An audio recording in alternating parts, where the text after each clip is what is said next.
नमस्कार, मैं हूं सपन विश्वास। अंडमान निकोबार न्यूज़ में आप सभी का स्वागत करता हूं। आज हम खड़े हैं हेलीपैड हडबे लिटिल अंडमान के सामने। देखिए, हमारे जो सामने है कांग्रेस पार्टी हडबे लिटिल अंडमान का जितना भी कांग्रेस पार्टी का कार्यकर्ता सब यहाँ में खड़े हैं, क्योंकि आने वाले 2024 का लोकसभा चुनाव में एमपी कैंडिडेट श्री कुलदीप राय शर्मा जी पधार रहे हैं। आइए देखते हैं एक छोटा सा रिपोर्ट। ये है हडबे हेलीपैड के सामने जो हमारे आर.के. पुर का मंडल प्रेसिडेंट गोपाल शाह जी खड़े हैं और उनके कार्यकर्ता जितना भी हैं खड़े हैं। देखिए, यह है कांग्रेस पार्टी का जो जिला परिषद कैंडिडेट साहब गोलोक चंद्र विश्वास जी। आज के आने वाले 2024 का जो लोकसभा चुनाव का एमपी कैंडिडेट श्री कुलदीप राय शर्मा जी को यहाँ में पधार रहे हैं। उसका स्वागतम के लिए ये लोग यहाँ पे आए हैं। कल में आपके सामने हाजिर हो जाएंगे। आप सभी की जुबान में एक ही नारा रहना चाहिए, कांग्रेस पार्टी जिंदाबाद, कुलदीप राय शर्मा जिंदाबाद, सोनिया जी जिंदाबाद, राहुल जी जिंदाबाद। ये जितने सारे गाड़ियाँ का रैली सब कांग्रेस पार्टी के हैं। सीधे हमारे कांग्रेस के ऑफिस में ले जाएंगे। फिर वहाँ पे दोपहर का भोजन करने के बाद में आज के यहाँ के हडबे के यह है हडबे का जो सीनियर सिटीजन भी और सीनियर कांग्रेस पार्टी का कार्यकर्ता आप अपनी गाड़ी में आर बाबू साहब जी। और 5 सर, आप कुछ बोलेंगे सर कि आज जैसे कि आपके कुलदीप राय शर्मा जी आने वाले 2024 का जो लोकसभा चुनाव लड़ने के लिए जो कैंडिडेट एमपी कैंडिडेट आने वाले हैं कुलदीप राय शर्मा जी, उनके बारे में कुछ बोलिए सर।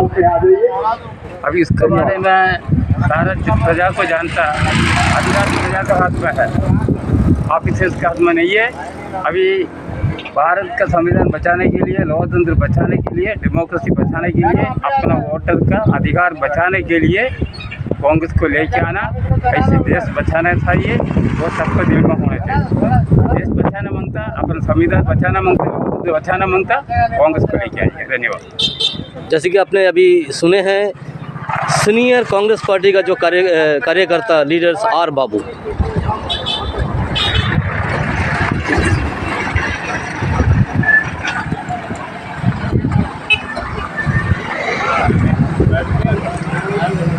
ये है आपको हडबे हेलीपैड के सामने लेकर आए हैं। जितने भी कांग्रेस पार्टी का जो लिटिल अंडमान का कार्यकर्ता खड़े हैं सब। यहाँ का जो डीसीसी मेंबर राजेंद्र बाबू साहब खड़े हैं और साथ ही साथ कांग्रेस का एक महान नेता श्री राजा जी।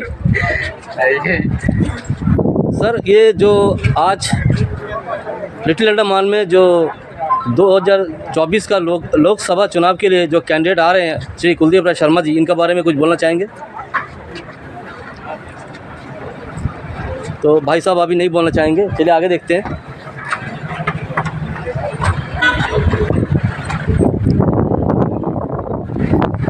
यह है हडबे कांग्रेस पार्टी का जितना भी कार्यकर्ता खड़े हैं। साथ ही साथ यहाँ पे समिति मेंबर जी, बड़े सीनियर सिटीजन, साथ ही साथ सीनियर लीडर्स भी खड़े हैं यहाँ में।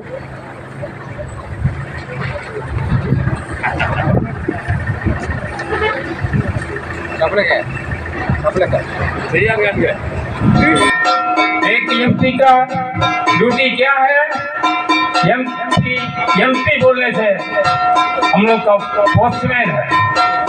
हम लोग का क्या प्रॉब्लम है, हम लोग का क्या समस्या है, हम लोग का क्या तकलीफ है, वो पार्लियामेंट में उठाने के लिए हम लोग इधर से अपना अधिकार को यूज करके एक एमपी को भेजता।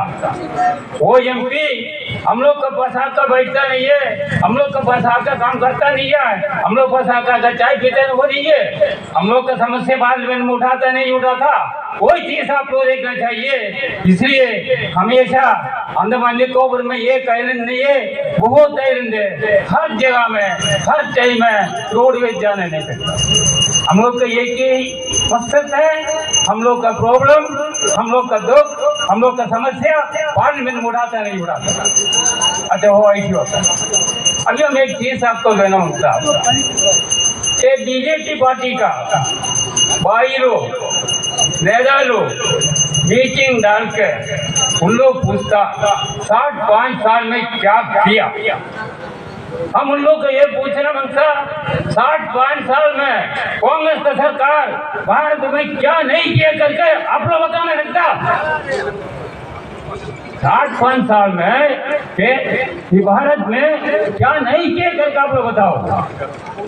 क्या रेलवे नहीं बनाया, बंदरगाह नहीं बनाया, एयरपोर्ट नहीं बनाया, कॉलेज नहीं बनाया, यूनिवर्सिटी नहीं बनाया, मेडिकल हॉस्पिटल नहीं बनाया, एटॉमिक एनर्जी नहीं बनाया, न्यूक्लियर वो नहीं बनाया, क्या चीज नहीं बनाया। पंचायत राज नहीं लेके आया, राइट इंफॉर्मेशन एक्ट नहीं लेके आया, फूड रेगुलेशन एक्ट नहीं लेके आया, एजुकेशन एक्ट नहीं लेके आया। कौन लेके आया? ये सब लेके आया करके 15 उम्र में अपना बीवी को छोड़ के हिमालय में याका बैठा वाला आज आपको एमए का पॉलिटिकल साइंस का सर्टिफिकेट मिला। क्यों? पंडित जवाहरलाल नेहरू यूनिवर्सिटी बनाया करके आपको सर्टिफिकेट मिला। वो आपको सर्टिफिकेट प्रिंट हुआ एक कंप्यूटर के किसकी वजह से हुआ? राजीव गांधी से योगदान की वजह से हुआ। इसलिए ये नहीं होता था, ये बनाया करके हुआ ना। ये सारे चीज बनाया करके आप आज प्रधानमंत्री बन के भारत के गद्दी में जाकर बैठा, वो गद्दी भिगोड़ में लाकर रखा। ये कांग्रेस का सरकार बना कर रखा। ये कांग्रेस ने कुर्बानी किया आजादी के लिए। ये क्या भूल गया? इसका मतलब है एक इंसान को दो चीज की जरूरत है। एक है इतिहास, अपना इतिहास और अपना परिवार का इतिहास, अपना गांव का इतिहास, अपना देश का इतिहास। एक सारे चीज का इतिहास मालूम नहीं हुआ। जिसका पास इतिहास नहीं है वो आदमी क्या इतिहास बनाएगा? झूठा वादा करके पब्लिक को गुमराह करके क्या हुआ? आपका 15 लाख रुपया वादा किया ना। एक फिल्म गाने में बोलता ना, क्या हुआ तेरा वादा, क्या हुआ तेरा वादा। 140 करोड़ आदमी का उन लोग को बोला ना अपना खाता में 15 लाख रुपया आता हमारे मिनिस्टर मेहनत का। क्या मोदी जी बोला? नहीं बोला। उसका भाई लोग उसका बोला, उसका बोला नहीं बोला। किसका चाहता में आया 15 लाख रुपया? किसका चाहता में आया 15 लाख रुपया? आपको बोलिए। हमको मिला, हम लोग को नहीं मिला। मोदी भेजा 15 लाख। 200 करोड़ आदमी को नौकरी रहेगा बोला, दे दिया, सबको नौकरी मिल गया। आज बेरोजगारी मुद्दा भारत में 83% नौजवान लड़की लोग जो काम नहीं है, बोलता है 83%। ये क्या है? आप लोग बोलता सारे मीडिया को खरीद किया, एनफोर्समेंट डायरेक्टर को खरीद किया, सीबीआई को खरीद किया, इनकम टैक्स को खरीद किया। आप कितना 70,000 करोड़ रुपये का लूटा इलेक्टोरल बॉन्ड का नाम है। क्या लूटमारी नहीं है? किसका पैसा है? आप एक बीड़ी खरीद करते आपका टैक्स का पैसा, आप एक चाय पीते उसका टैक्स का पैसा। किसका पैसा है? क्या मोदी जी ने क्या घर से लेके आया? भारत में कांग्रेस का सरकार कितना चीज बना कर रखा।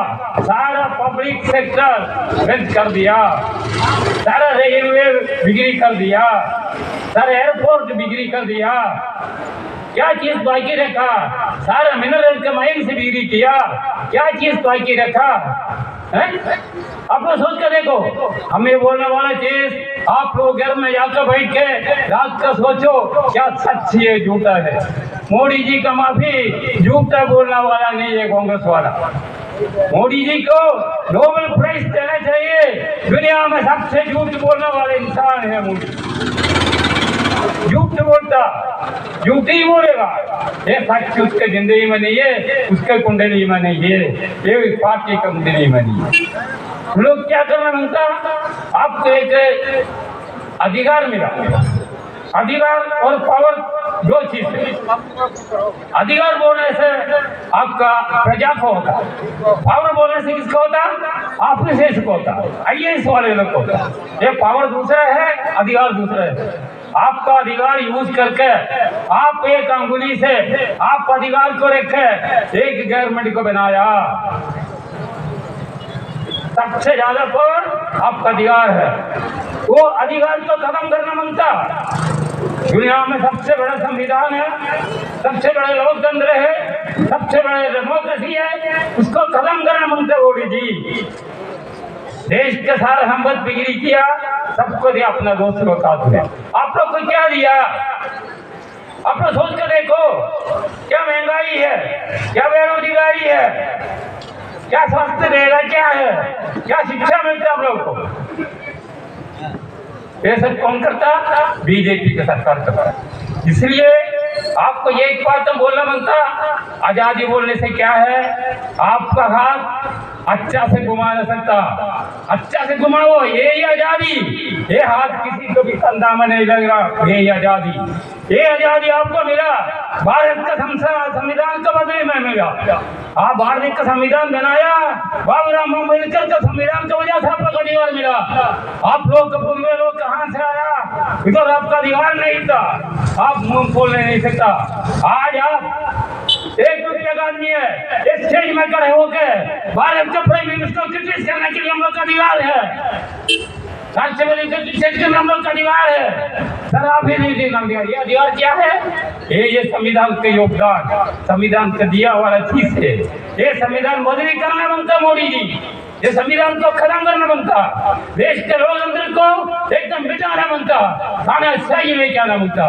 हम लोग पहले सोचा था भारत में एक हिटलर पैदा हुआ, जर्मनी के हिटलर के बाद में भारत के हिटलर मोदी जी करके सोचा था। अभी एक महीने का पहले मालूम हो गया मोदी जी जो बड़ा वाला ये हिटलर है भारत में, ये election commissioner, chief election commissioner है। हम इधर सीआईडी वाले लोग को बोलता, इधर आईबी वाले लोग को रिक्वेस्ट करता, सीबीआई के एजेंसी को रिपोर्ट करता, हमें वो लोग नोट करके भेजिए। भारत के हिटलर है एक चीफ इलेक्शन कमिश्नर और भारत के प्रधानमंत्री मोदी। आप लोग संविधान को बदली करना बनता, लोकतंत्र को खत्म करना बनता। इसको बचाने के लिए, आपका अधिकार को यूज करने के लिए, आपका आने वाला पीढ़ियों के लिए, आपका बहुत अच्छे लोग भविष्य के लिए आपको डेमोक्रेसी बनता। आप कांग्रेस की सरकार को लेके आइए, एक कांग्रेस की सरकार छोड़ के दूसरा कोई कुछ नहीं कर सकता। सारा चीज इधर बोलने की जरूरत नहीं है। आजकल सारा बच्चे लोग यूट्यूब देखता, टीवी देखता, फिल्म देखता, सारा चीज हमारे होता। क्या घोटाला चलता? इलेक्टोरल बॉन्ड का नाम है, एक लेबल बना करेगा। अभी सब पकड़ लिया, हम बोल दिया वो विश्वास है, वो पैसा चोरी किया करके बोल दिया, बस हम बोले करके उसका पकड़ के जेल में डाले। कोई प्रूफ नहीं है, कोई चीज पकड़ा नहीं है, कोई मणि नहीं पकड़ा, कुछ नहीं पकड़ा। ऐसे करता था संजय सिंह को, ऐसे करता है केजरीवाल को, क्या प्रूफ है? इसका मतलब है तानाशाही। जर्मनी का हिटलर बंदूक रहता था, ऐसा ही चलता था। भारत का हिटलर मोदी जी अपना भाइयों को लेकर, अपने दोस्तों को लेके, आप लोग को मिट्टा मिट्टा बात करके, झूठा वादा करके इधर ताने से चलता, यही फर्क। इसलिए आपको ये सोचना चाहिए कि लोग परिवारवाद का बात करो। एक परिवारवाद क्या है?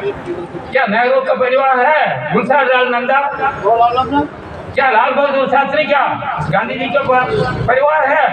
क्या देवेगौड़ा क्या गांधी जी का परिवार है? मनमोहन सिंह क्या गांधी जी का परिवार है? वीपी सिंह क्या गांधी जी का परिवार है? कौन है परिवारवाद? ये परिवारवाद परिवार करके बोलते पब्लिक को, गरीब आदमियों को, इनसेंट आदमियों को कुमड़े करते हो। हर चीज में परिवारवाद, परिवार क्या परिवारवाद? आप लोग सोच के देखो, हिस्ट्री पढ़ो, इतिहास पढ़ो, इतिहास का मालूम। आप लोग को जानता, आप लोग को बूढ़े लोग ये भारत में आया, आप लोग को संविधान दिया, आप लोग को अधिकार दिया, आप लोग को फ्रीडम दिया, आप लोग को पुनर्जीवन दिया। वो टाइम में आप लोग को बूढ़े लोग को पूछ कर देखो, 69 में आया, 70 में आया, क्या था ये जगह सब? ये लिटमन क्या था?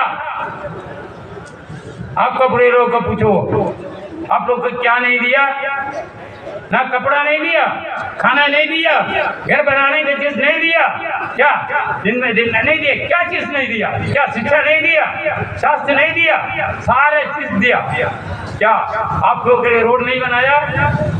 आप लोग के लिए ब्रेकवाटर नहीं बनाया? आप लोग के लिए बंदरगांव नहीं बनाया? ये क्या है? किसका डेवलपमेंट है? आप लोग को पंचायत राज लेके आया राजीव जी, किसका योगदान है? कांग्रेस पार्टी का योगदान है।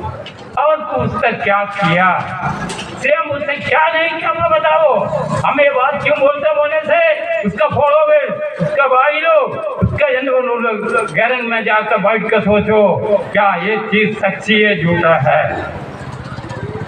ये आइलैंड का आज आइलैंड का क्या पोजीशन है? ये आइलैंड के क्या पोजीशन था?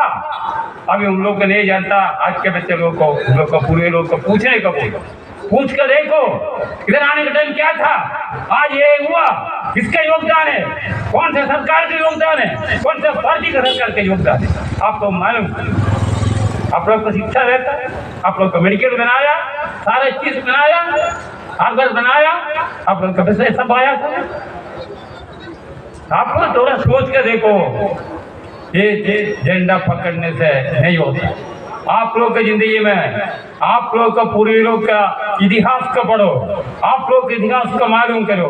अभी क्या करना ये चीज आप लोग घर में बैठो, आपका सबका अधिकार है। आप कोई भी पार्टी करो, कोई भी झंडा पकड़ो, कोई भी मंदिर में जाओ, कोई भी गिरजा में जाओ, कोई भी मस्जिद में जाओ, कोई रुकावट नहीं है। कोई ये संविधान का, ये आप लोग का अधिकार, ये संविधान का जारी है।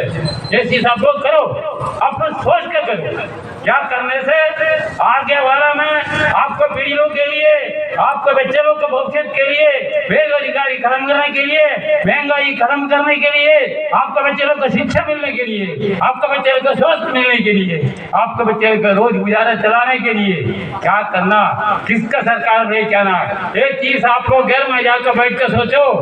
आम नौजवान भाई लोग को बोलता, बहन लोग को बोलता, आप लोग घर में बैठ कर अच्छा से सोचो। ये बोला वाला चीज सच है झूठ है? मोदी जी का झूठ नहीं है, कांग्रेस पार्टी का सच है। आपको यूट्यूब देता एक आदमी 4000 किलोमीटर पैदल में चला, किसके लिए चला? सबके बच्चे के लिए चला, सबके परिवार के लिए चला, सही है ना? आप लोग का परिवार के लिए चला, आप लोग उन्नति के लिए चला, आप लोग आजादी वापस लाने के लिए चला। लड़का राहुल गांधी ऐसी एक इंसान, उसको आप लोग सोच कर देखो। कल अपना देश जैसे नहीं होता, दूसरे के लिए डू समथिंग फॉर अदर्स। उसको क्या है? आप लोग देखते यूट्यूब में रोज। जो सरकारी कर्मचारी भाइयों, आप सबको मेरा कोटि कोटि नमस्कार। आज हम आपके बीच में आए हैं। उससे पहले कई मेरे साथियों ने आपके समक्ष बहुत सारा इश्यूज, बहुत सारा बात रखा। मुझे नहीं पता किन किन विषयों में उन्होंने अपना बात को यहाँ पे रखा, बट निश्चय एक बात ये होगा कि हमारे साथियों ने आज देश की परिस्थिति के बारे में और इन आइलैंड्स की परिस्थिति के बारे में कुछ ना कुछ जरूर बताया होगा। आज हमारा मीटिंग है, आने वाला 19 अप्रैल को दुनिया का सबसे बड़ा डेमोक्रेसी का इलेक्शन है। आज हमारा मीटिंग के बाद हो सकता है कल परसों 2, 4, 5, 10 दिन के बाद दूसरे पार्टी के लोग भी यहाँ पे आएंगे और जो जो बात आज हम लोगों ने कहा उसका वो काउंटर उसके बारे में बताएंगे या अपना बात को रखेंगे। मैं उस सब चीज़ में नहीं जाना चाहता। मैं आपके बीच में आया हूँ एक स्पेशल रास्ता लेके, एक स्पेशल बात लेके।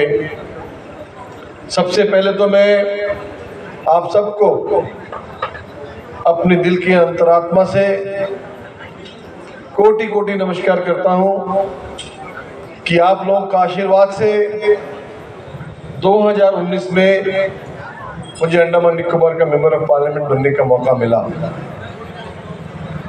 और यकीन मानिए, जिस दिन से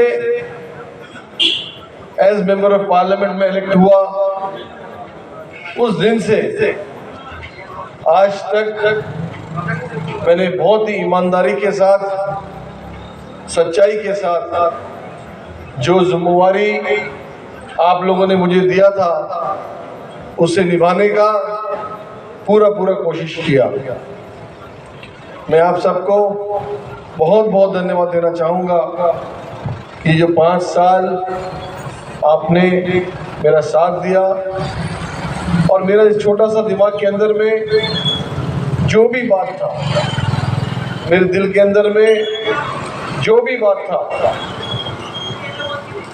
पिछले 27 साल से मैं अंडमान निकोबार का राजनीति में काम कर रहा हूँ और मैं इसी धरती में पैदा हुआ। आज अंडमान निकोबार का चप्पा चप्पा, कैंपबेल बे का लक्ष्मी नगर इंदिरा पॉइंट से लेके दिगलीपुर का लेमिया बे तक,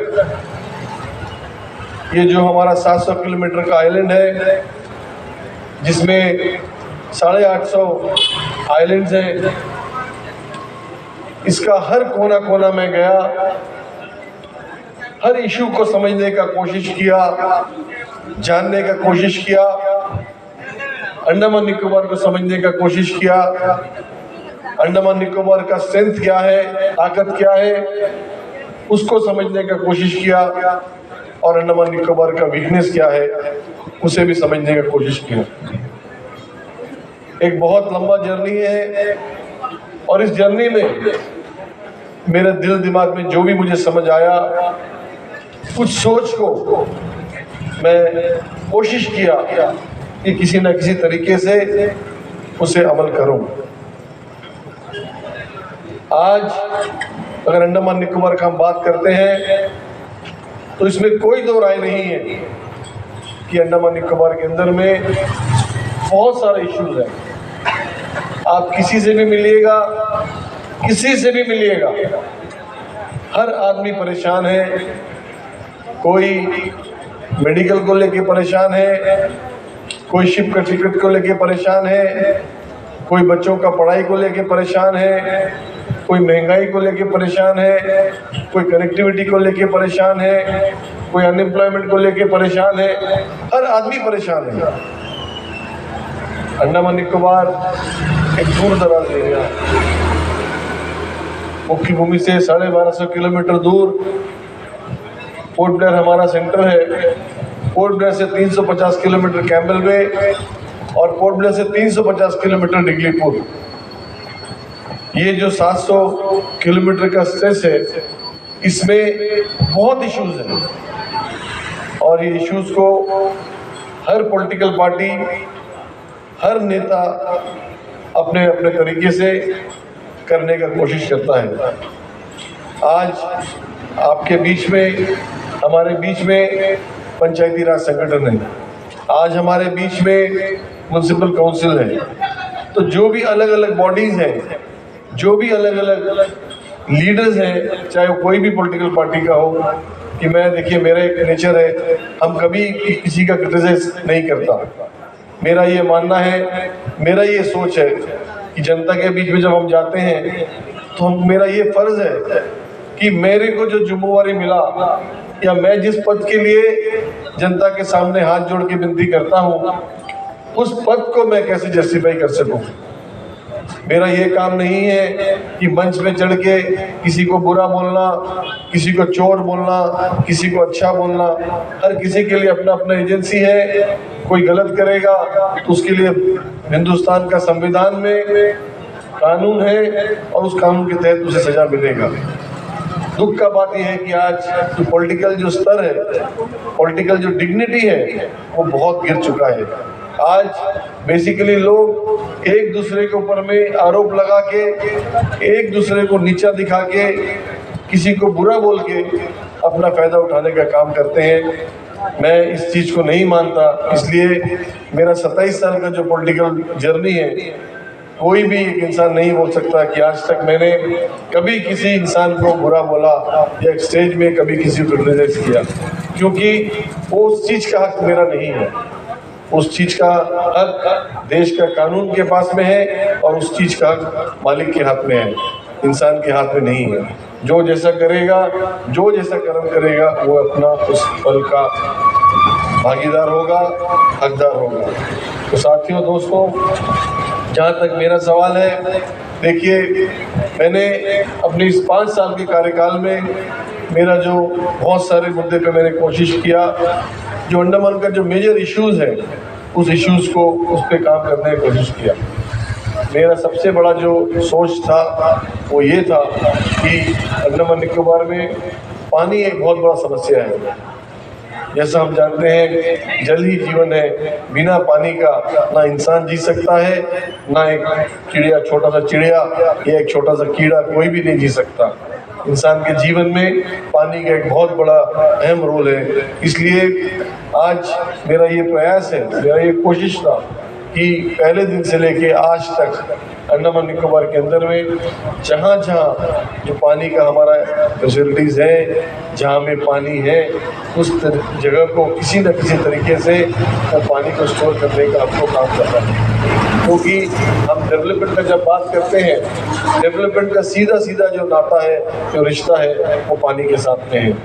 कोई भी डेवलपमेंट, कोई भी समाज का डेवलपमेंट बिना पानी का नहीं हो सकता, क्योंकि आज अंडमान निकोबार का जो पॉपुलेशन है वो 5 लाख का पॉपुलेशन है, और इस 5 लाख का पॉपुलेशन को अगर हम सही तरीके से पानी नहीं दे पा रहे हैं, अफसोस का बात है कि आज भी 2 दिन, 3 दिन, 4 दिन के बाद हम लोग को पानी मिलता है, और हम लोग यहाँ के लोग इतने अच्छे हैं कि किसी न किसी तरीके से अपना उस जो पानी का कमी को भी महसूस करते हुए, अपने आप को तकलीफ देते हुए भी वो अपना जीवन का जरिया वो चलाते हैं। तो मेरा सबसे जो पहला जो काम था, कोशिश था कि अंडमान निकोबार में जहाँ जहाँ वाटर बॉडीज़ हैं, उस वाटर बॉडी को रिवाइव करें, वहाँ पे अर्बन डैम बनाएं, वहाँ पे रिजर्वर बनाएं, ताकि जो हमारा अंडमान निकोबार में लोग को पानी मिल सके। दूसरा जो सबसे बड़ा हमारा जो सवाल है वो है अनएम्प्लॉयमेंट का। आज अगर आप देखेंगे तो अंडमान निकोबार के हर घर के अंदर में आज हमारा 2 या 3 बच्चा, पढ़ा लिखा बच्चा घर पे बैठा है। आज मेरा ये मानना है कि ये जो 5 लाख पॉपुलेशन के अंदर में, अंडमान निकोबार के अंदर में आज करीब 1,70,000 बच्चे, नौजवान बच्चे जो आज घर पे बैठे हैं, पढ़े लिखे बच्चे बैठे हैं, जिनको आज नौकरी का तलाश है, जिनको नौकरी चाहिए। मुझे बताते हुए खुशी लगता है कि 2009 से अंडमान निकोबार एडमिनिस्ट्रेशन में करीब 10,000 पोस्ट जो है वो वेकेंट पोस्ट पड़ा था। बहुत साल हो गया ये पोस्ट को नहीं भरा जा रहा था। जब मैं एमपी बना, पार्लियामेंट का मेरा, जब आप अगर देखेंगे यूट्यूब में जाके या आप पार्लियामेंट का वेबसाइट में जाकर देखेंगे तो आपको देखने को ये मिलेगा, मेरा जो पहला स्पीच था, फर्स्ट स्पीच के अंदर में मैंने इस मुद्दे को उठाया था कि अंडमान निकोबार एडमिनिस्ट्रेशन के पास में जो 10,000 पोस्ट जो वेकेंट है, वो 10,000 पोस्ट को जल्द से जल्द भरा जाए और वो भरने का काम स्टार्ट किया जाए, और वो नौकरी अंडमान निकोबार के जो बच्चे हैं, जो अंडमान निकोबार में पैदा हुए हैं, जो बच्चे अंडमान निकोबार के अंदर में स्कूल पढ़े हैं, जो बच्चे अंडमान निकोबार के अंदर में कॉलेज पढ़े हैं, उन बच्चों को के द्वारा ही ये पोस्ट को भरा जाए। और मुझे खुशी है ये बात बोलते हुए कि आज अंडमान एडमिनिस्ट्रेशन ने 2,894 पोस्ट, करीब 3,000 पोस्ट जो है वो अभी 3 जॉब मेला के द्वारा उसको भरा है, और अभी भी 7,000 पोस्ट जो है एडमिनिस्ट्रेशन के पास में खाली है।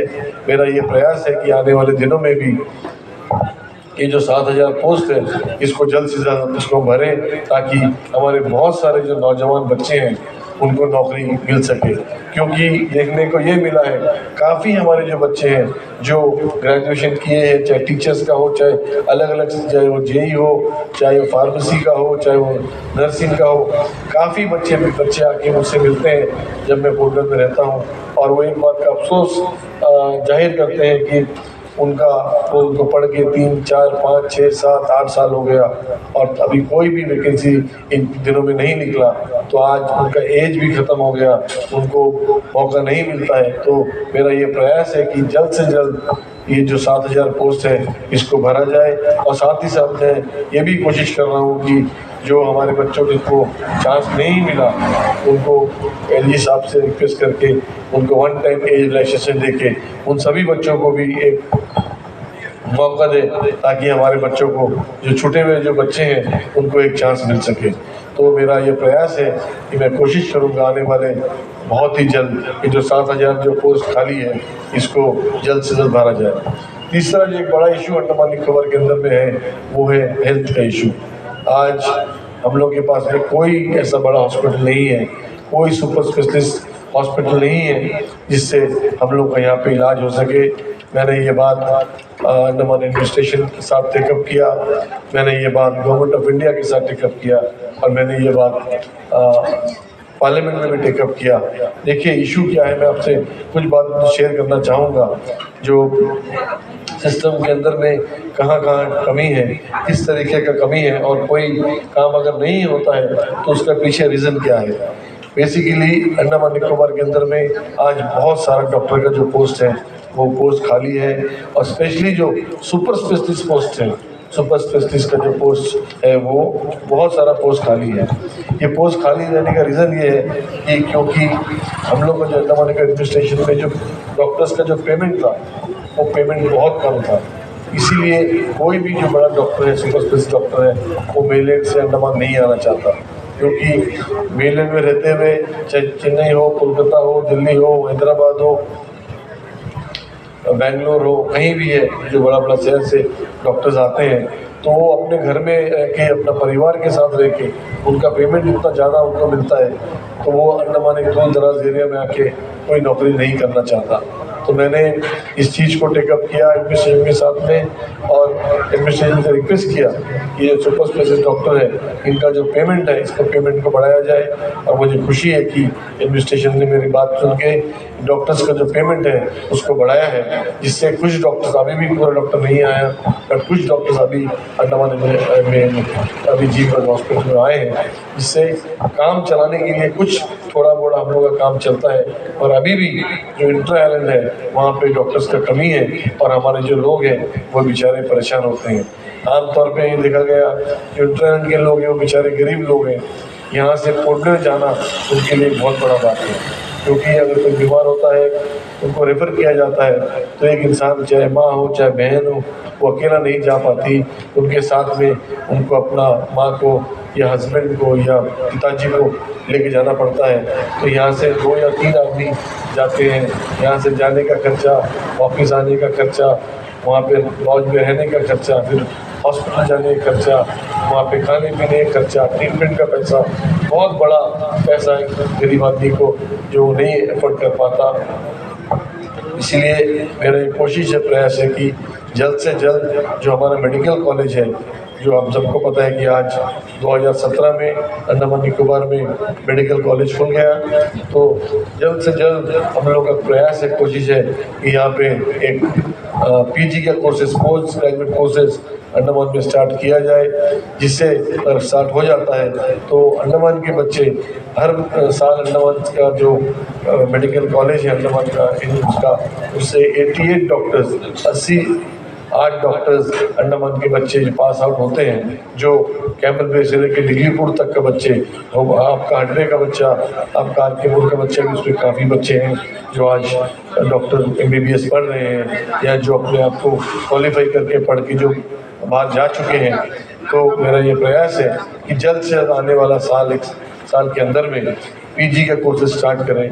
और अगर पीजी का कोर्सेज स्टार्ट हो जाएगा तो उसमें क्या होगा कि हमारा जो MBBS डॉक्टर बच्चा है वो सुपर स्पेशलिस्ट डॉक्टर बन जाएगा। और एक बच्चा जब सुपर स्पेशलिस्ट डॉक्टर बन जाएगा तो हडबे का बच्चा खुशी खुशी हडबे में आएगा और अपने माँ बाप के साथ रहेगा, अपने परिवार के साथ में रहेगा और अपना गांव, अपना समाज का वो सेवा करेगा। तब हम लोग को कुछ सुपर स्पेशलिस्ट डॉक्टर मेलैंड से लाने का जरूरत नहीं पड़ेगा। इसका जो हल है उसका यही हल है। साथ ही साथ मैंने भारत सरकार से ये भी डिमांड किया, जैसा आप सबको पता है कि आज गवर्नमेंट ने कई स्टेट्स के अंदर में NIMS, all India institute of medical science, जो एक बहुत ही सुपर स्पेशलिस्ट का जो हॉस्पिटल है, वो भी मैंने डिमांड किया है कि अंडमान निकोबार के अंदर में एक एम्स खोला जाए, ताकि अंडमान निकोबार सिर्फ अंडमान निकोबार के लोगों के लिए नहीं बल्कि अंडमान निकोबार एक ऐसा मेडिकल का टूरिज़्म हब बने। मेडिकल टूरिज़्म हब, हम सबको पता है कि हमारा जो ईस्टर्न साइड है उसमें 7 कंट्रीज़ हैं, Burma, Thailand, Myanmar, Malaysia, Singapore, Indonesia. ये देश जो है इसमें ये अगर ये देश को अगर आप इकोनॉमिकली अगर इसको अगर आप बांटेंगे तो जैसे इंडोनेशिया हो गया, बांग्लादेश हो गया, थाईलैंड हो गया, म्यांमार हो गया, ये सब बहुत गरीब देश है। और मलेशिया हो गया, सिंगापुर हो गया, कुछ हद तक थाईलैंड एक रिच देश है। तो वहाँ पे क्या होता है, जो सिंगापुर, मलेशिया वगैरह जो है काफ़ी अमीर कंट्री है, जो इंटरनेशनल डॉलर्स में जब बात करें तो रुपए का बात करें तो काफ़ी एक्सपेंसिव है।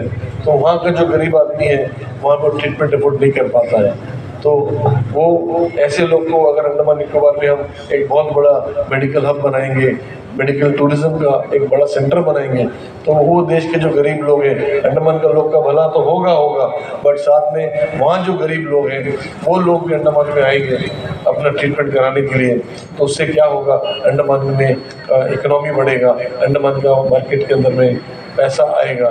साथ ही साथ जो गरीब देश है जहाँ पे जैसे मैंने कहा बांग्लादेश, म्यांमार, बर्मा, ये सब जहाँ पे अच्छा फैसिलिटीज़ नहीं है, लोग वहाँ पे मेडिकल अच्छा नहीं है, तो वो लोग भी फिर अंडमान आएंगे ट्रीटमेंट करने के लिए। तो डायरेक्टली इनडायरेक्टली ये होगा कि हमारा जो इकोनॉमी है वो बढ़ेगा, आइलैंड्स का नाम ऊँचा ऊपर होगा और हम लोग नेशनल लेवल छोड़ के इंटरनेशनल लेवल में भी अंडमान निकोबार का एक बहुत बड़ा ब्रांडिंग होगा। साथ ही साथ जो हेल्थ इश्यूज़ हैं, मैंने अगर आप पार्लियामेंट में मेरा स्पीच सुनेंगे तो मैंने जो भी छोटा से छोटा इशू को लेके बड़ा से बड़ा इशू तक का मैंने टेकअप किया है। मुझे खुशी है ये बात कर कि आज जितने CHCs हैं उस पर करीब हर CHC में डायलिसिस मशीन मैंने स्थापित कर दिया। मैंने इलेक्शन से पहले ये बात कहा था कि मुझे अगर मौका मिलेगा तो मैं कोशिश करूंगा कि जितने भी अंडमान निकोबार के अंदर CHCs हैं उस पर किडनी का जो इशू है, कि अंडमान निकोबार में आज देखा यह गया कि किडनी का बहुत बड़ा इशू है। लोग किडनी का बीमारी पहले अंडमान में बीमारी नहीं था, तो अगर आज अंडमान में बहुत तेज़ी के साथ किडनी का आज फेलियर हो रहा है, लोगों को डायलिसिस करने का ज़रूरत पड़ रहा है, गरीब लोग एफोर्ड नहीं कर पाते, पहले उनको मेलैंड जाना पड़ता था। आज GV पंत हॉस्पिटल में अच्छा फैसिलिटीज़ है, रंगत में है, माया बंदर में है, डिगलीपुर में है, हडबे में भी डायलिसिस मशीन आ चुका है, बट मुझे बताया गया कि यहाँ पे टेक्नीशियंस एंड डॉक्टर्स नहीं है, जिसके कारण डायलिसिस अब तक स्टार्ट नहीं हुआ है। तो जल्दी मैं कोशिश करूँगा कि मशीन आ गया, डायलिसिस जल्दी स्टार्ट हो। मेरा ये भी प्रयास है कि जितने भी हॉस्पिटल्स हैं, 21 PHC सेंटर्स हैं, primary health centre Andaman Nicobar में हैं, इस सब में एक अल्ट्रासाउंड का फैसिलिटीज़ हो, ताकि जो हमारी माँ बहनें हैं जिनको पोर्टब्लेयर जाना पड़ता है प्रेगनेंसी के समय में, 3 महीना, 4 महीना, 5 महीना पहले इनको यहाँ से पोर्टब्लेयर भेज दिया जाता है रेफ़र करके, उनको बहुत तकलीफ होता है। तो अगर हर PHC के अंदर में अगर डायलिसिस मशीन हो जाएगा तो शायद वो अपने घर पे रह के अपना ट्रीटमेंट कर पाएंगे।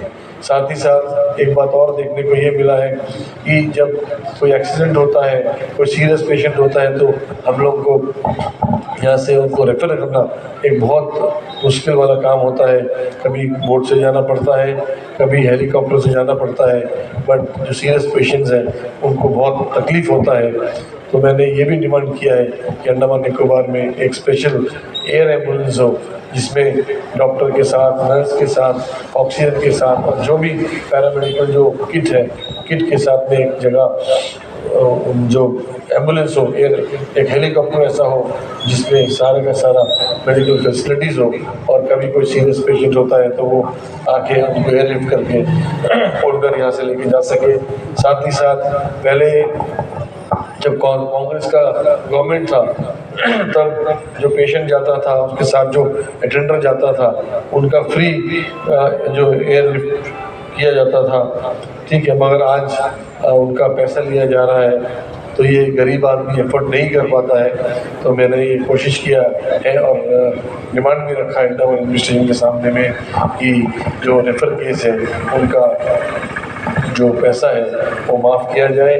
साथ ही साथ एक बड़ा दुख और अफसोस का बात है कि कोई अगर सीरियस पेशेंट होता है और वो पेशेंट को पोर्ट से रेफर मिलियन में किया जाता है, तो एक रेफर पेशेंट जो स्ट्रेचर में जाता है उसका 2,47,000 उसका एक पेशेंट का रेट है। एक गरीब आदमी जो ट्रीटमेंट नहीं कर पाता है, जो ट्रीटमेंट का पैसा अफोर्ड नहीं कर पाता है, उसको अगर ये बोला जाए कि 2,47,000 रुपया खाली एयरलिफ्ट करने के लिए उसको स्ट्रेचर में जाने के लिए लगेगा, तो वो बेचारा तो एफर्ट नहीं कर पाएगा, क्योंकि वो जाना, साथ में अटेंडर, 2 अटेंडर जाना, फिर वहाँ पे ट्रीटमेंट करना। तो मैंने देखा कई लोग ऐसे बेचारे गरीब लोग अपना दम यहीं पे तोड़ दिए, वो एफर्ट नहीं कर पाए यहाँ से मिलन जाने के लिए। तो मैंने ये मैटर भी टेकअप किया है कि जो सिंगल एयर फेयर है, एक सीट जो है प्लेन का जो दाम है उसी दाम में स्ट्रेचर पेशेंट को पोर्ट ब्लेयर से चेन्नई या कोलकाता जहाँ भी वो पेशेंट जाना चाहेगा उसको भेजने का कोशिश किया जाए। साथ ही साथ मैंने और इश्यूज़ जो है, अलग अलग इश्यूज़ हैं, जैसा अंडमान निकोबार के अंदर में हमारा 2C कॉन्सेप्ट है। 2C मतलब 2C, to connectivity. To connectivity का मतलब ये है, एक है जो फिज़िकल कनेक्टिविटी, फिजिकल कनेक्टिविटी का भी 2 मतलब है, एक जो मेन एंड से आइलैंड का बीच में कनेक्टिविटी का इशू जो है, और दूसरा पोर्ट ब्लेयर से जो इंटर कनेक्टिविटी है, ये कनेक्टिविटी को हम लोग को फास्ट करना है और फास्ट के साथ साथ चीप भी करना है, क्योंकि अगर कनेक्टिविटी चीप नहीं होगा तो हम लोग का फिर पर्पस हमारा सॉल्व नहीं होगा। एक आज जो भी हम लोग पॉलिसीज़ बनाएंगे, जो भी हमारा प्रोग्राम बनेगा, तो ये एक बात हमको ध्यान में रखना है कि गरीब से गरीब आदमी उस चीज़ को एफोर्ड कर पाए, उसका हम लोग को कोशिश करना है। मैंने एक, जहाँ तक लिटिल अंडमान का सवाल है, मैंने एडमिनिस्ट्रेशन से, गवर्नर साहब से, चीफ सेक्रेटरी साहब से एक मैटर टेकअप ये किया है कि आप सबको पता है कि आप जब पोर्ट ब्लेयर से चलते हैं, फोर्टिसबे जेट्टी से या हेडो जेट्टी से आप चलते हैं, तो आपका हडबे जेट्टी तक आने के लिए आपको 7 से 8 घंटा लगता है। तो मेरा ये प्रयास है, मैंने ऑलरेडी मैटर टेकअप कर चुका हूँ, मुझे एडमिनिस्ट्रेशन से आश्वासन दिया गया कि वो मेरे बात को सीरियसली ले रहे हैं, इसके ऊपर में वो सोच विचार कर रहे हैं। मेरा ये कोशिश है, प्रयास है कि आप सबको पता है, आप जानते भी हैं कि जो फोंगी बालू है, जो गुप्तापाड़ा के पास में जो फोंगी बालू है, फोंगी बालू में एक जेट्टी है।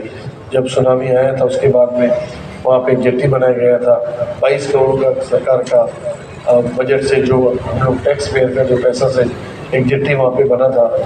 मेरा ये प्रयास है, कोशिश है कि फोंगी बालू से हम लोग हटवे के लिए बोट चलाया जाए। अगर फोंगी बालू से हटवे के लिए हम बोट चलाते हैं तो मेरा ये मानना है कि हम लोग 3.5 से 4 घंटा के अंदर में हम लोग पोर्ट ब्लेयर से आपका हटवे जेट्टी हम टच कर पाएंगे। इससे बहुत फ़ायदा है। फ़ायदा ये है, पहला ये फ़ायदा है कि एक जो गरीब आदमी का जो ये ट्रांसपोर्टेशन जो फेयर है, शिपिंग का जो कॉस्ट है, ये कॉस्ट कम होगा। दूसरा है कि लोग का टाइम बचेगा, 8 घंटे के बदले 4 घंटा में लोग आ पाएंगे। तीसरा ये है कि आप डेली अप एंड डाउन करने के, जैसा आज लोग हेवलॉक जाते हैं, सुबह जाते हैं, हेमलॉक शाम को आते हैं, या हेमलॉक के लोग सुबह हेमलॉक से नील से पोर्टब्लेयर आते हैं और अपना शॉप पे काम करके शाम को चले जाते हैं। इसी तरीके से अभी जिस तरीके से डेवलपमेंट चल रहा है, अगर एक अच्छा कैटामरीन, स्पीड कैटामरीन हम लोग यहाँ पे डाल दें तो 3 घंटे के अंदर में अगर पोंगी बालू से हटपे जट्टी हम आ सकते हैं।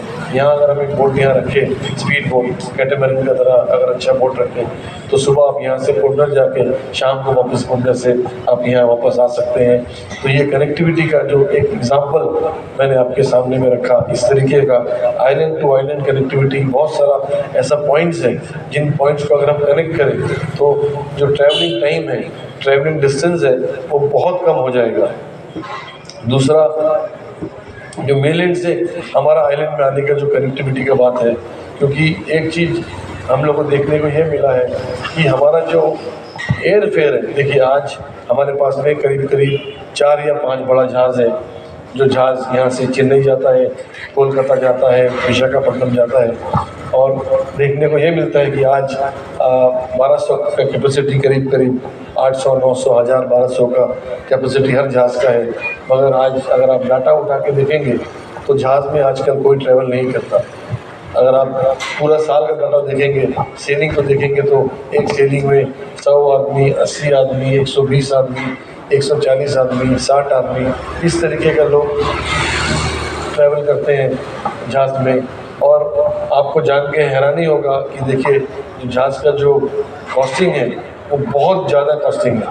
आज हमारा जो बजट है अंडमान निकोबार का 5000 से 6000 करोड़ का बीच है, और इस 5000 से 6000 करोड़ का बीच का जो बजट है, इसमें 176 करोड़, ये 176 करोड़ रुपया सिर्फ और सिर्फ शिपिंग का सब्सिडी में जाता है। मतलब ऐसा 176 करोड़ रुपया हम लोग ऐसे वो पानी पैसा हम लोग पानी में डालते हैं। आपको जान के सरप्राइज होगा, आपको हैरानी होगा कि जो बंक का टिकट है, जो एक आइलैंडर जब टिकट खरीदता है यहाँ से चेन्नई का या कोलकाता का, और हम लोग को टिकट मिलता है 1240 रुपया, 1250 रुपया का जो टिकट मिलता है, वो टिकट का जो एक्चुअल कॉस्ट है वो है 51,400 रुपीज़। 51,400 रुपये का एक बंक टिकट है जो हम लोग को सब्सिडी में मिलता है 1200 रुपये में। तो इसका मतलब ये है कि सरकार 50,000 रुपया एक टिकट में खाली हम लोग को सब्सिडी देती है। तो मैंने ये प्रपोजल गवर्नर साहब के सामने में, अंडमान निकोबार एडमिनिस्ट्रेशन के सामने में भी रखा है कि आज वो समय आ गया, क्योंकि आप देखेंगे फ़्लाइट का जो फेयर है बहुत ज़्यादा है, और ख़ास तौर पे जब टूरिज़्म सीज़न आता है तो ये फेयर इतना ज़्यादा है कि हम लोग उसको अफोर्ड नहीं कर पाते। कभी किसी का मेडिकल इमरजेंसी हो, या कुछ घर में कुछ शादी ब्याह का बात हो, या कुछ ऐसा बच्चों का पढ़ाई का इशू हो, कुछ भी हो, तो एक कॉमन मैन यहाँ से मिलने जाना उनके लिए बहुत ही मुश्किल का काम है कि ट्रेन का टिकट उनको मिलना। तो मैंने एडमिनिस्ट्रेशन के सामने में एक प्रपोजल रखा है कि एडमिनिस्ट्रेशन हम लोग का अपना 3 प्लेन अंडमान एडमिनिस्ट्रेशन खरीदे, जिससे वो हमारा प्लेन होगा, अंडमान निकोबार एडमिनिस्ट्रेशन का प्लेन होगा। अंडमान एयरवेज नाम दे सकते हैं हम, निकोबार एयरवेज का नाम हम दे सकते हैं, या और तीसरा वाला कोई भी नाम दे सकते हैं। 3 प्लेन खरीदने का मेरा मतलब ये है कि एक प्लेन अगर सुबह 4 बजे यहाँ से हम लोग चेन्नई के लिए छोड़ेंगे, तो 4 बजे छोड़ेंगे तो 6 बजे 2 घंटा में चेन्नई पहुँचेगा, और फिर 1 घंटा वहाँ रुक के 7 बजे वापस चेन्नई से चल के 9 बजे वो पोर्ट ब्लेयर आ जाएगा, और 9 बजे जब पोर्ट ब्लेयर आ जाएगा फिर 1 घंटा रुक के 10 बजे फिर यहाँ से उड़ेगा। तो यहाँ से काफ़ी बड़ी तादाद में हमारा तमिलनाडु का जो लोग यहाँ पे हैं, केरला के लोग यहाँ पे हैं, आंध्रा के लोग यहाँ पे हैं। तो सेकेंड ट्रिप हम यहाँ से मदुरई भेज सकते हैं। वो 2 घंटा में 10 बजे चलेगा तो 12 बजे पहुँचेगा, फिर 1 बजे वहाँ से चलेगा तो 3 बजे यहाँ पे पहुँच जाएगा। इसी तरह दूसरा जो प्लेन होगा वो यहाँ से पहला ट्रिप कोलकाता जाएगा, वहाँ से आने के बाद सेकेंड ट्रिप दिल्ली जा सकता है। काफ़ी हमारा रांची भाई अंडमान में है, तो पटना जा सकता है, रांची जा सकते हैं। इस तरीके का अलग मतलब एक दिन में जो हमारा 2 प्लेन रहेगा, एक दिन में 2 ट्रिप कर सकता है। एक प्लेन हमारा स्टैंड बाई रहेगा, स्टैंड बाई रहने से कभी प्लेन ख़राब हुआ तो हम लोग को उसका बदले में तीसरा जो स्टैंड बाई प्लेन है वो प्लेन जा सकता है। तो ये अगर प्लेन हम लोग अपना बजट से खरीदेंगे, और एक प्लेन का अगर आप दाम सुनेंगे जो बोइंग 737 जिससे हम लोग मेलैंड से आते हैं यहाँ पे, उसका इंटरनेशनल मार्केट में एक नया जो प्लेन है उसका दाम है 987 करोड़। करीब करीब एक प्लेन का दाम जो है वो 1000 करोड़ का एक प्लेन है। तो कोई गवर्नमेंट के लिए कोई बड़ा बात नहीं है 3 प्लेन 3000 करोड़ में लेना, हमारे लिए कोई बड़ा बात नहीं है, सरकार उसको आराम से ले सकता है। और सबसे बड़ा जो बात है लेने से हम लोग को क्या फ़ायदा होगा, इस पे ऊपर हम लोग विचार करना है। क्योंकि अगर आप देखेंगे एक प्लेन को अगर आप चार्टर करेंगे चेन्नई से, अगर आप यहाँ पे आते हैं पूरा का पूरा प्लेन चार्टर करके, तो उसका 9 लाख रुपया उस पर रेट, 180 सीट का आपको 9 लाख रुपया लगेगा, आने का 9 लाख लगेगा और जाने का भी 9 लाख लगेगा 180 सीट। तो अगर 180 सीट को आप 9 लाख से डिवाइड करेंगे तो 5200 के आसपास में एक टिकट हमारा आएगा। जो टिकट आज हम लोग 8000, 9000, 10000, 12000, 15000, 18000 में खरीदते हैं, वो टिकट का दाम, एक टिकट का दाम 5000 के आसपास में वो टिकट आ जाएगा। जो जहाज़ में हम लोग एडमिनिस्ट्रेशन 50,000 रुपये सब्सिडी एक टिकट के ऊपर में देता है, अगर जो एक्चुअल टिकट का जो कॉस्टिंग है वो 5000 का टिकट हमारा है, अगर एडमिनिस्ट्रेशन 3000 रुपये 50,000 के बदली 3000 रुपये भी सब्सिडी दे दे या 4000 रुपये सब्सिडी दे दे, तो 1000 रुपये में या 2000 रुपये में हमारा आइलैंड का कोई भी आदमी यहाँ से चेन्नई या कलकत्ता जा सकता है। ये सोच के साथ में मैंने कहा कि हम लोगों को अपना एक प्लेन लेना है। अपना प्लेन हमारा होगा तो अंडमान निकोबार का कोई भी इंसान कितना बार भी चाहे 1000 रुपये 2000 रुपये में मेलैंड जा सकता है, मेलैंड से वो आ सकता है। और जहाँ तक सवाल 5000 रुपये का है, तो जो टूरिस्ट हम लोग अंडमान निकोबार आज दुनिया में बहुत बड़े तरीके से एक टूरिज़्म डेस्टिनेशन, टूरिज़्म हब बनने जा रहा है। क्योंकि सबसे बड़ा जो कमी था वो हमारे पास में जो बड़ा रनवे नहीं था, आज हमारा रनवे बड़ा हो चुका है। बड़ा एयरक्राफ्ट के लिए हमारा रनवे तैयार है। आज हमारे पास में इंटरनेशनल स्टैंडर्ड का एयरपोर्ट का टर्मिनल बिल्डिंग बन चुका है। तो आज टूरिज़्म के लिए हमारा बहुत बड़ा स्कोप है। तो जब ये दोनों चीज़ हमारे पास में आ गया तो अभी टूरिज़्म बहुत बड़ी तरीके से अंडमान में बढ़ेगा। क्योंकि देखिए आज जैसे मैंने आपसे कहा, अगर आप 5000 रुपये का टिकट या 6000 रुपये का टिकट जो एक्चुअल कॉस्ट एक टिकट का होता है, अगर एक टूरिस्ट को देंगे तो खुशी टूरिस्ट आज अंडमान निकोबार में आएगा। हम लोग एक चीज़ को देखे समझना है, टूरिज़्म एक बहुत बड़ा सेक्टर अंडमान में है। हमारे पास में कुदरत का बहुत बड़ा मेहरबानी ये है कि बहुत अच्छे से अच्छे बीचेस हैं, बहुत क्लीन एटमॉस्फेयर है, क्लीन वाटर है। हमारा पास में हिल टूरिज़्म है, हमारा पास में वाटर टूरिज़्म है, हमारा पास में बीच टूरिज़्म है, हमारा पास में वर्ल्ड वार 2 टूरिज़्म है, हमारा पास में फ्रीडम स्ट्रगल टूरिज़्म है, हमारा पास में कल्चरल टूरिज़्म है, हमारा पास में अलग अलग जो देश का हर प्रांत के लोग अंडमान निकोबार में हैं, हर भाषा भाषी के लोग हैं, उनका जो फूड कल्चर है वो हमारे पास में है। तो बहुत सारा चीज़ अंडमान में हमारे पास में है, जो दौलत हमारे पास में है उसको हमको एक्सप्लोर करना है, ठीक है। मगर जो चैलेंज हमारे साथ ये है कि हमारे पास में 2-3 बहुत बड़ा टूरिज़्म डेस्टिनेशन हमारे बगल में है। एक है सिंगापुर, दूसरा है मलेशिया का राजधानी कोलालमपुर और तीसरा है थाईलैंड का राजधानी बैंकॉक। अभी आप देखने को ये मिलेगा कि अंडमान जो भी टूरिस्ट आता है, अगर चेन्नई से आता है, कोलकाता से आता है, अंडमान क्रॉस करके वो ये सिंगापुर बोलो, बैंकॉक बोलो, मलेशिया बोलो, वो जाता है वहाँ पे। बट अंडमान आना और अंडमान से वापस जाना उससे सस्ता पड़ता है अपना सिंगापुर, बैंकॉक, मलेशिया जाने का। जो एक पैकेज बनता है टूरिस्ट का अंडमान आने का, उसका आधा पैकेज में वो चले जाते हैं ये फॉरेन कंट्रीज के लिए, ठीक है। तो सबसे बड़ा उसमें हम लोग का जो प्रॉब्लम ये है, वो प्रॉब्लम है फ़्लाइट फेयर। फ़्लाइट का इतना ज़्यादा रेट है यहाँ पे, इसीलिए कोई टूरिस्ट यहाँ पे आना पसंद नहीं करता। तो अगर हम अपना प्लेन लेते हैं, आइलैंडर के लिए भी एक बहुत अच्छा सुविधा हो जाएगा, और साथ ही साथ अगर 5,500 रुपया 6,000 के अंदर में अगर टूरिस्ट को भी आप एक टिकट देंगे तो टूरिज़्म के अंडमान में बहुत बड़ा स्केल से यहाँ पे डेवलप होगा। साथ ही साथ एक बड़ा जो इशू अंडमान में है, तीसरा इशू है, वो है अनएम्प्लॉयमेंट का इशू। अनएम्प्लॉयमेंट आज एक बहुत बड़ा इशू है, जिसमें हर घर में आज हमारे, जैसे मैंने कहा आपसे, पढ़े लिखे बच्चे हमारे बैठे हैं जिनको नौकरी का तलाश है, तो इन पढ़े लिखे बच्चों के लिए भी हम लोग को काम करना है। और जैसे मैंने कहा कि अभी भी अंडमान निकोबार एडमिनिस्ट्रेशन के अंदर में 7,000 गवर्नमेंट का पोस्ट खाली है और हम लोग का प्रयास रहेगा कि आने वाले दिनों में ये 7,000 गवर्नमेंट का पोस्ट जल्द से जल्द भरे।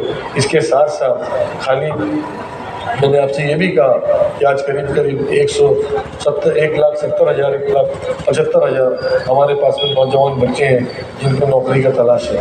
तो खाली गवर्नमेंट नौकरी से हमारा पर्पस सॉल्व नहीं होगा।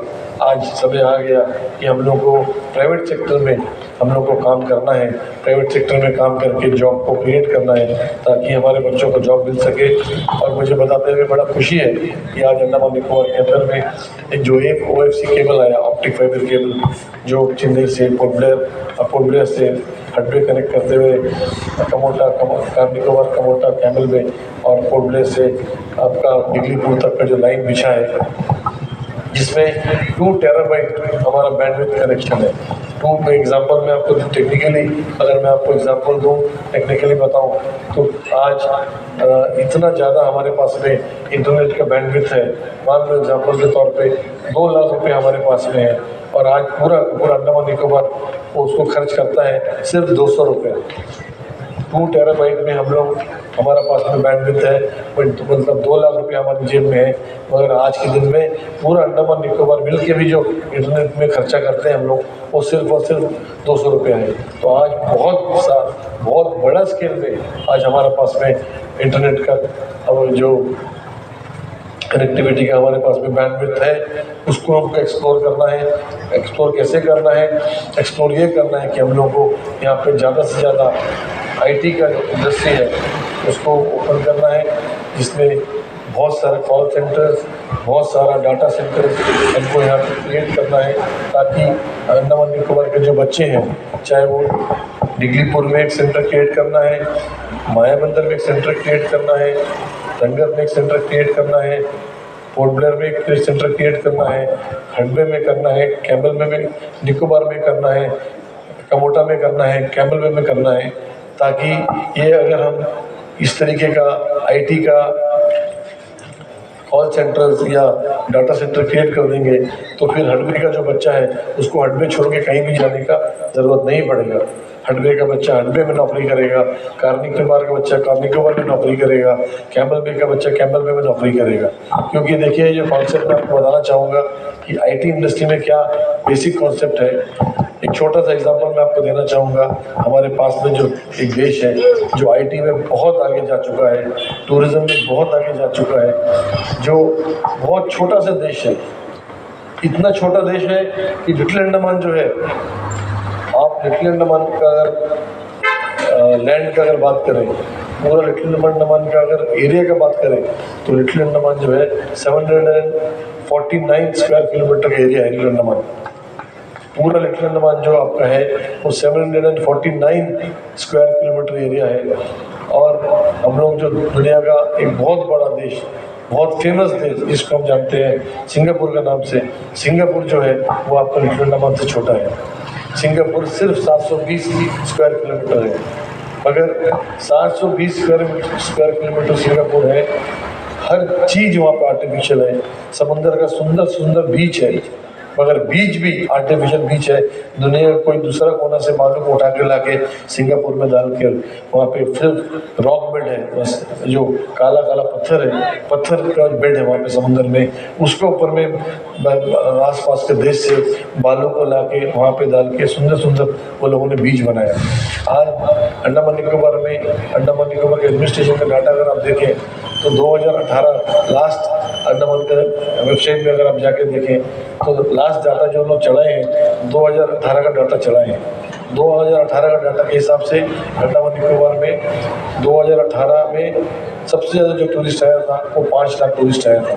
ठीक है, उसके बाद से फिर कोरोना आ गया, अब टूरिज़्म दोबारा स्टार्ट हो रहा है। अभी नया कुछ ऐसा डाटा वेबसाइट में नहीं है। तो मेरा बोलने का मतलब ये है कि अंडमान निकोबार 8,459 स्क्वायर किलोमीटर है, 8,459,000 स्क्वायर किलोमीटर है, जिसमें 84% रिजर्व फॉरेस्ट है। सिंगापुर हमारा एक छोटा सा आइलैंड लिटिल अंडमान से भी छोटा है, मगर आपको जैसे मैंने कहा सुन के ताजुब होगा, अंडमान में एक साल में 5 लाख टूरिस्ट आता है, सिंगापुर में एक साल में 1,80,1 लाख 1,81 लाख टूरिस्ट सिंगापुर में जाता है। इसका कारण क्या है? इसका कारण ये है कि उनका जो पॉलिसीज़ है, उनका जो प्रोग्राम्स है, उनका जो विजन है, उनका जो प्रोग्राम इम्प्लीमेंटेशन का जो कैपेसिटी है वो बहुत अच्छा है। आज जैसे मैंने आईटी के बारे में आपको कहा, सिंगापुर आईटी के में बहुत आगे है। आज इंडिया के बहुत सारे बच्चे आज हिंदुस्तान को छोड़ के सिंगापुर में जाके नौकरी करते हैं। एक छोटा सा एग्जांपल मैं आपको देना चाहूँगा। अगर हम लोग यहाँ का कॉमन बात करें तो हम लोग हमारा पास में एक बहुत टेक्निकल टर्म है, कॉन्सेप्ट है कि DRM, डेली रेटेड मजदूर। एक हमारा डेली रेटेड मजदूर भाई चाहे प्यूबिलिटी हो, फॉरेस्ट हो या कोई भी डिपार्टमेंट में अगर वो काम करता है तो उसको कितना पैसा मिलता है? 12,000, 14,000, 15,000 रुपया। सिंगापुर में यही काम करने वाला जो बच्चा को एक महीना में 1 लाख रुपया मिलता है। मतलब इंडियन मनी के हिसाब से अगर सिंगापुर डॉलर में जो पैसा उसको मिलता है और इंडियन मनी में कन्वर्ट करें तो उसको 1 लाख रुपये एक महीना का मिलता है। किस लिए मिलता है? कोई बड़ा कुछ रॉकेट साइंस करने के लिए नहीं, सिर्फ कंप्यूटर में डाटा फीड करने के लिए। अभी अगर पूरा दुनिया का हम बात करें, ग्लोब का बात करें, इसको 2 टुकड़ा करें तो ग्लोब एक अगर ये होल ग्लोब पूरा राउंड है, अर्थ पूरा राउंड है, इसको बीच में आधा करें तो 2 पार्ट है, एक है ईस्टर्न पार्ट, एक है वेस्टर्न पार्ट। हम लोग का अंडमान निकोबार आइलैंड्स, सिंगापुर, ये सब ईस्टर्न पार्ट में आता है। वेस्टर्न पार्ट में कौन आता है? वेस्टर्न पार्ट में आता है UK, London, France, Germany, America, ये सब आता है।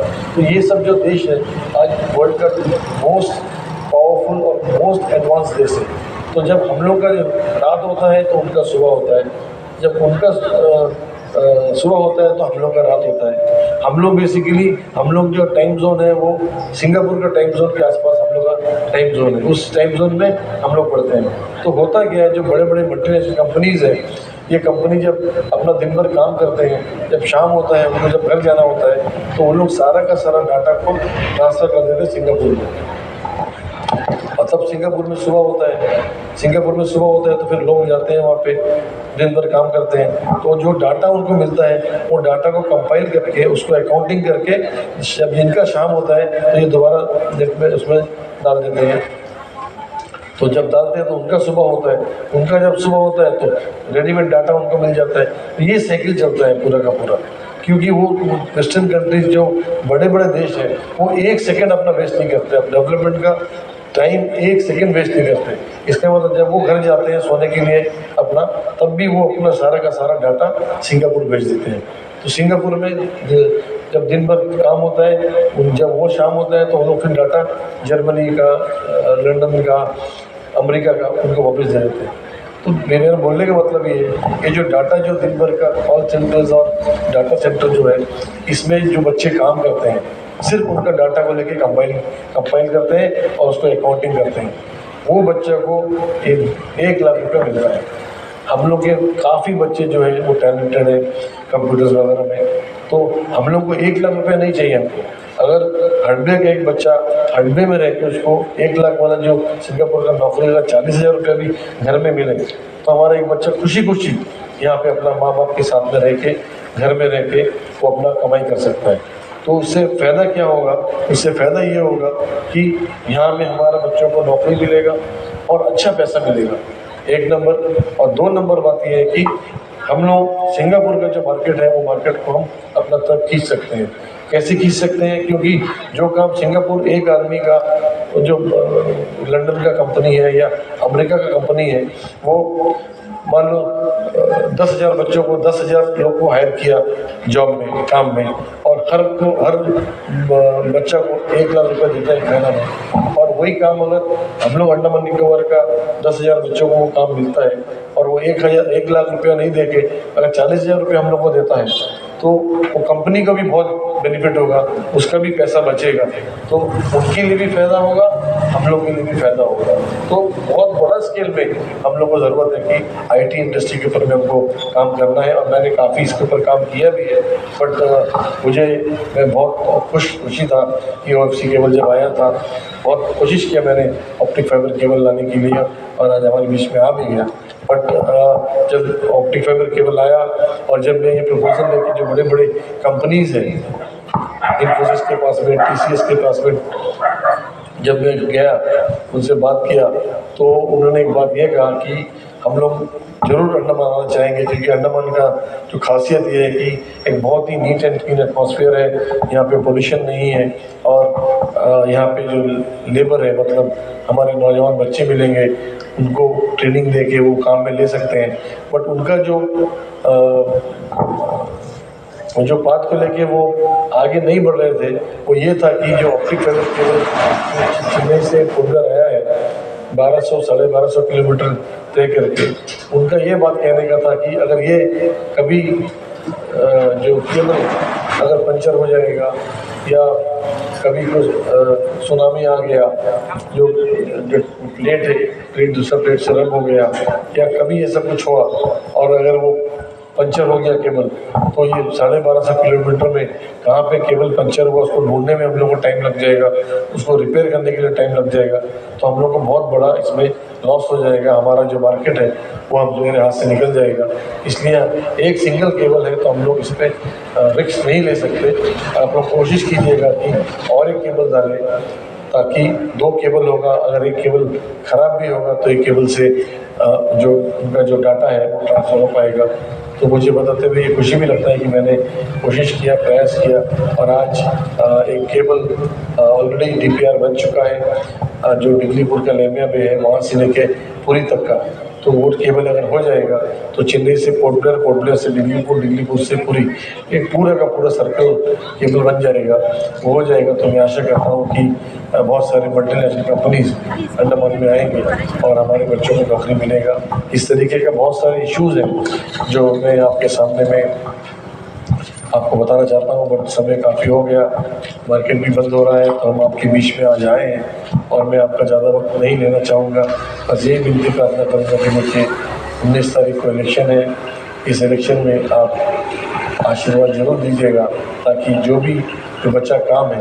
देखिए, एक बात मुझे बताते हैं, खुशी ये बात का है कि लोगों का दिल में, जहन में एक बात ये है कि काफ़ी कुछ दिन पहले कुछ मीडिया के साथियों ने मुझसे एक बात कहा कि कुलदीप जी, आप दोबारा इलेक्शन में खड़ा होना चाहते हैं, बट आपको क्यों वोट देना है? आपको जिता के तो अंडमान का भला नहीं हो सकता।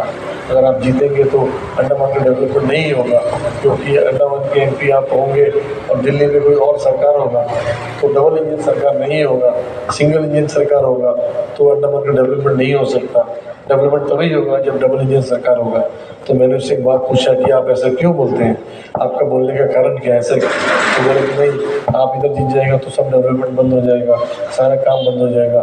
तब मैंने उसको समझाया, बताया कि देखिए, आपका जो सोच है, आपका धारणा है वो गलत है, क्योंकि अंडमान निकोबार का जो डेवलपमेंट प्रोसेस है, वो डेवलपमेंट प्रोसेस कोई भी सरकार हो, कांग्रेस हो, BJP हो, या कोई तीसरा सरकार हो, वो कोई भी डेवलपमेंट को नहीं रोक सकता।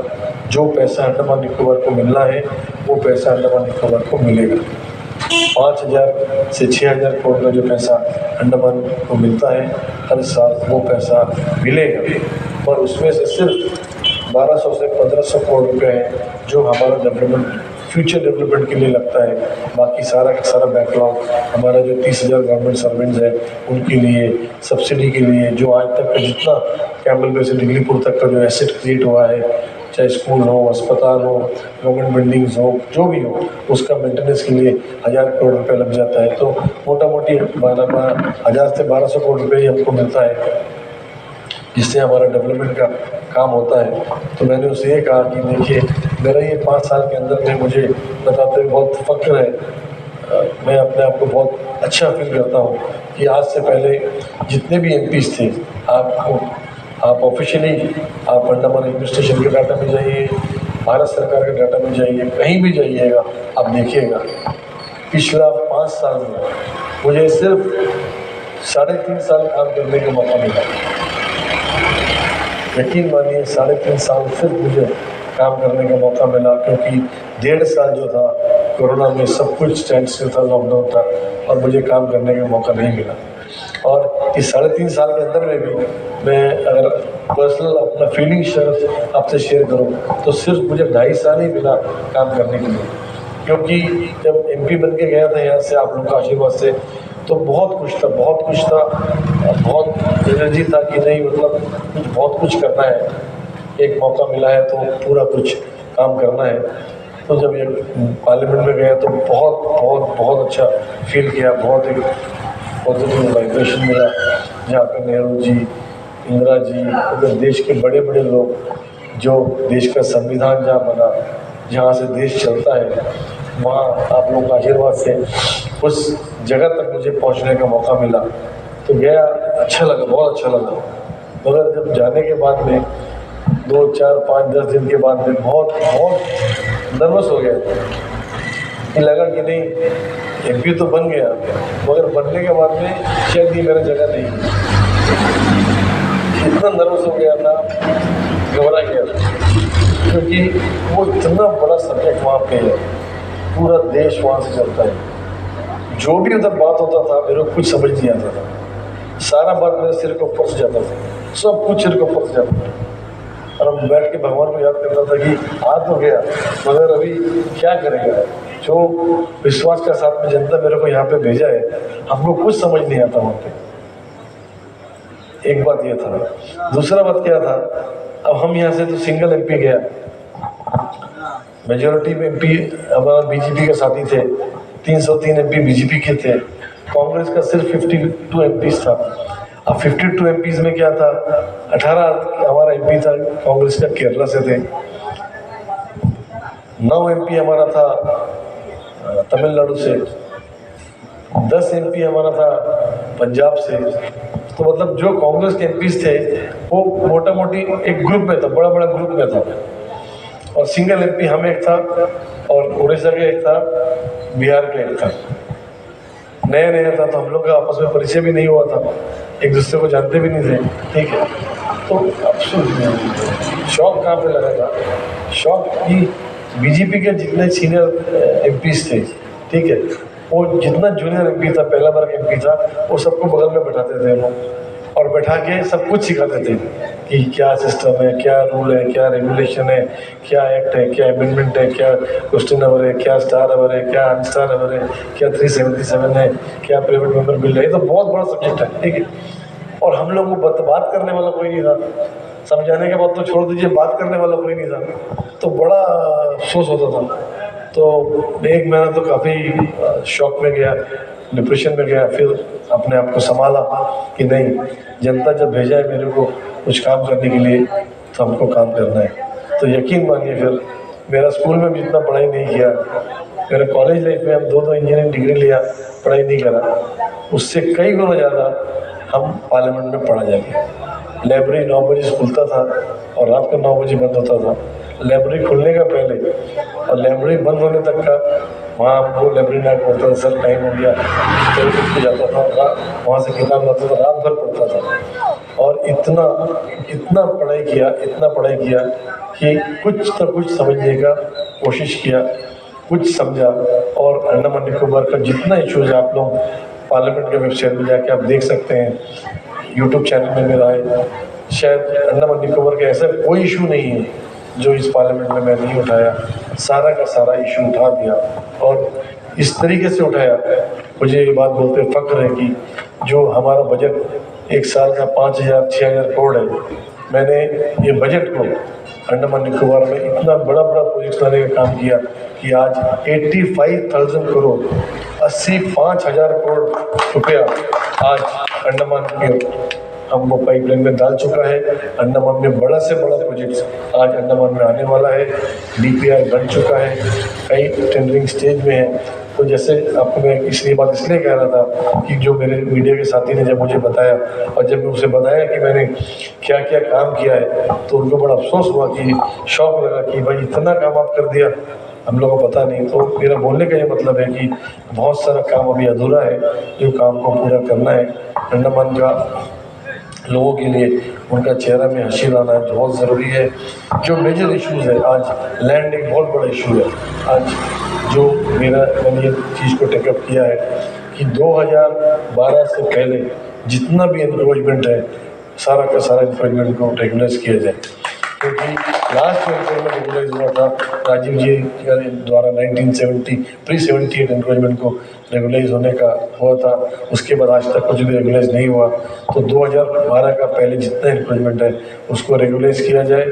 दूसरा, जो हमारा सेटलर फैमिली है, बढ़ती फैमिली है, उनको आज जो सरकार जब वो आए थे बेचारे, उनको जो ज़मीन दिया था, आज तीसरा जनरेशन, चौथा जनरेशन उनका आ चुका है। वो जो ज़मीन टुकड़ा करते करते छोटा से छोटा टुकड़ा आज हो गया। तो बढ़ती फैमिली के लोगों भी और ज़मीन दिया जाए। जो भी आइलैंडर है, लैंडलेस, जिसका पास में ज़मीन नहीं है, उनको सरकार के द्वारा 200 स्क्वायर मीटर एक घर बनाने का ज़मीन दिया जाए। इस तरीके का जो इश्यूज़ है, आज हमारे जो ओल्ड एज लोग हैं, हैंडीकैप साथी है, विधवा माँ बहन है, डिस्ट्रीब्यूट माँ बहन है, उनका जो आज सरकार का पेंशन 2500 मिलता है, उसको 2500 से बढ़ा के 5000 किया जाए। आज जैसे मैंने आपसे कहा कि 1,70,000 के आसपास हमारे अनएम्प्लॉयड बच्चे साथी हैं, आज उनके पास में जेब खर्चा का भी पैसा नहीं है। तो सरकार के द्वारा उनको कई स्टेट्स के अंदर में है कि अनएम्प्लॉयमेंट अलाउंस दिया जाता है। तो मैंने ये डिमांड करा है कि आज उनको 3,000 रुपया हर एक यूथ को अनएम्प्लॉयमेंट अलाउंस दिया जाए। इस तरीके के काफ़ी इश्यूज़ हैं जिस चीज़ को मैंने टेकअप किया है। जो हमारा आशा वर्कर बहन है, उनको सिर्फ 2,000 रुपया, 2,500 रुपया सैलरी मिलता है, उनका सैलरी को बढ़ाया जाए। आंगनबाड़ी के हमारे जो माँ बहन लोग हैं, उनका जो अभी इतना लड़के उनका पेमेंट को अभी जाके बढ़ाया गया है, बट मेरा ये भी कोशिश है कि उनको रेगुलर किया जाए। इस तरीके के बहुत सारे जो इश्यूज़ हैं, अभी जो हमारा जो आइलैंडर भाई लोग हैं, वो छोड़ के बहुत बड़ा तादाद में इंटर आइलैंड में जो नॉन आइलैंडर भाई हैं, ठीक है, आज उनको अगर यहाँ से पोटला जाना पड़ता है कोई ट्रीटमेंट के लिए, कुछ काम के लिए, तो उनका जो हेलीकॉप्टर का टिकट है, उनका जो शिप का टिकट है, बोट का टिकट है, वो बहुत ज़्यादा है। तो मैंने ये भी रिक्वेस्ट किया है कि उनको भी आइलैंडर के जो रेट है वो रेट में, क्योंकि देखिए आदमी, कोई भी आदमी यहाँ से पोर्टब्लेयर यहाँ से खुशी से नहीं जाता, वो ज़रूरी कुछ मजबूरी हो, कुछ काम हो, तो आदमी यहाँ से पोर्टब्लेयर जाता है। तो उनको जो आइलैंडर का रेट में उनको दिया जाए। और एक चीज़ है कि 2002 के बाद में अभी तक आइलैंडर कार्ड नहीं बना, तो मैंने ये भी डिमांड रखा है कि 2016 तक जितने भी लोग आ चुके हैं, 2016 तक का सबको आइलैंडर कार्ड बना के दिया जाए। इस तरीके की बहुत सारे इश्यूज़ हैं, अगर मैं बोलूँ तो बहुत काफ़ी समय लग जाएगा, मैं उस पर नहीं जाना चाहता। बस इतने ही आप सबसे विनती करूँगा कि भाई 19 तारीख को जो इलेक्शन है, आप सब अपना आशीर्वाद जरूर दीजिएगा, ताकि जो भी अधूरा काम है, जो